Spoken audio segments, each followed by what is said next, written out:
I'm doing it again. Yeah. Sorry. Oh,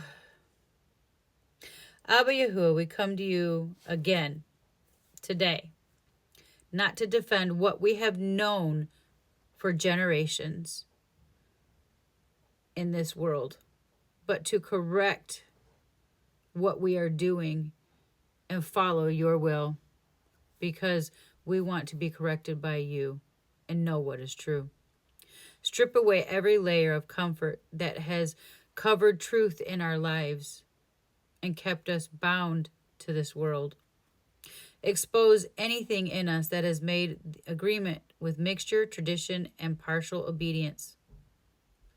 Give us ears to hear, not just as understanding, but also a willingness to change, to be with you and your will and your truth. Let your word come forth in clarity and conviction, Abba Yahuwah. We thank you in Yahushua HaMashiach's name.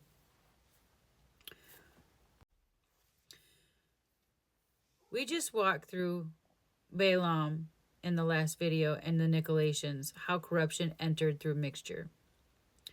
Now the question is not whether that happened. The question is, are those the same patterns still happening today? See, the letters are a mirror. In the book of Revelations, they were not written as history lessons. They were warnings. They were patterns and reflections. See, every time it says, he who has ear, let him hear, this means this is not just for them. This is for anyone willing to examine themselves and let the world go to be set apart. Nobody wants to be alone. We always want comfort, right? That's what they think. I'm actually okay with being alone. It's all right. It's pretty good. So, anyway, corruption looked like then to them was the assemblies they gathered together, they claimed truth, had works, and they had belief. A lot of people have that today. And still, they tolerated false teachings, allowed mixture, stayed lukewarm, and refused full correction. Full correction. Lukewarm. They were close but not aligned.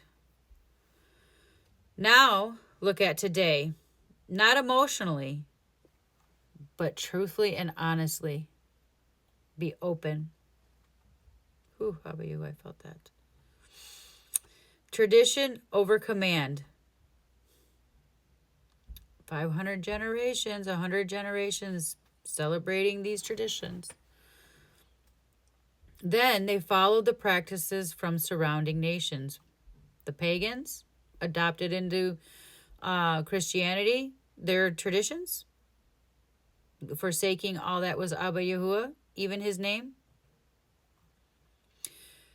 People follow what has been handed down without testing it.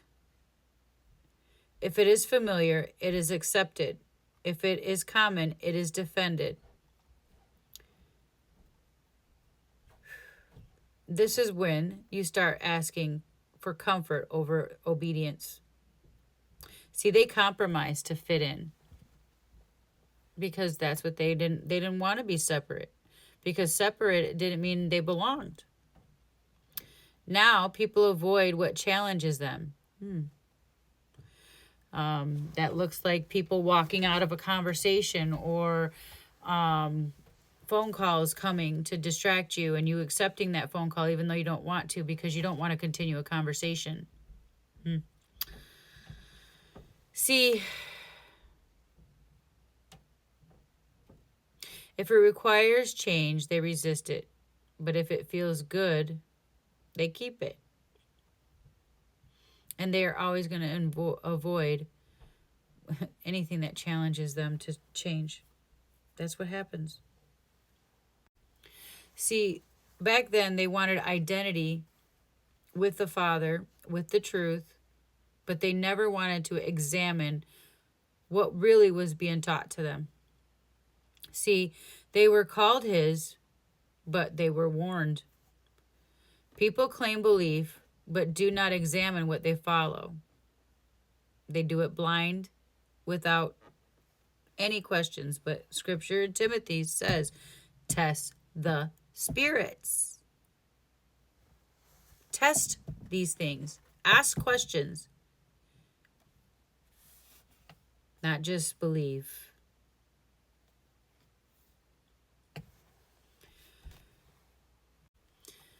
Now, when they claimed belief, they didn't want to be examined what they follow.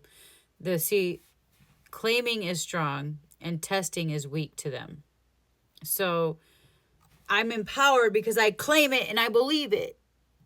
But I'm not going to test it, because then if everything that I believed, the celebrations and all that stuff, that possibly couldn't be the Father, right? But he's very clear about who he is. But we're also very to the point where we say, that's just not the way we like it, Father. I think we should do it that way. That would be like a toddler getting control of the household. When you set boundaries, it's like putting up a gate on a stair to not fall down the stairs and break your neck. But the toddler says, but I don't want that. I don't want that boundary. So everyone's acting like little spoiled toddlers right now, I'd say. A toddler wants the lights on the tree. They're so pretty. Sorry. See, mixture that feels normal is when truth has been blended with outside practices. Truth is blended now, today, what's going on. Truth is blended with culture, traditions, and preference. What's that look like? See, just because something is accepted does not mean it is commanded or that the Father will accept it. See, the consequences for these things haven't changed. They're very clear in Scripture. And why is everybody afraid to read Revelations in the church? Go back to these letters. Ephesus, the lampstand removed. No more would they have a light. Pergamos, just by the word, judgment by the word. Thyatira, tribulation and death. Sardis, called dead. Laodicea, spit out. Wonder. These were assemblies, not outsiders. If Yahuwah did not excuse mixture then, why would he excuse mixture today or for the last 500 years or 1,000 years since the Messiah had passed up to heaven? Not dead. He's not dead. Gone up to heaven. He passed this world, taught the truth, died for us, rose. Why would that change? There's a reason.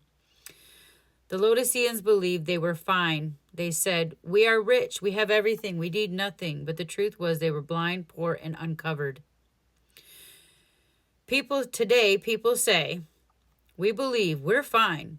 We go to church, we're good. We've always done this, so it must be right. Belief without examination can lead to deception. The real issue is not that people have heard anything. The issue is when the truth was revealed, do we move?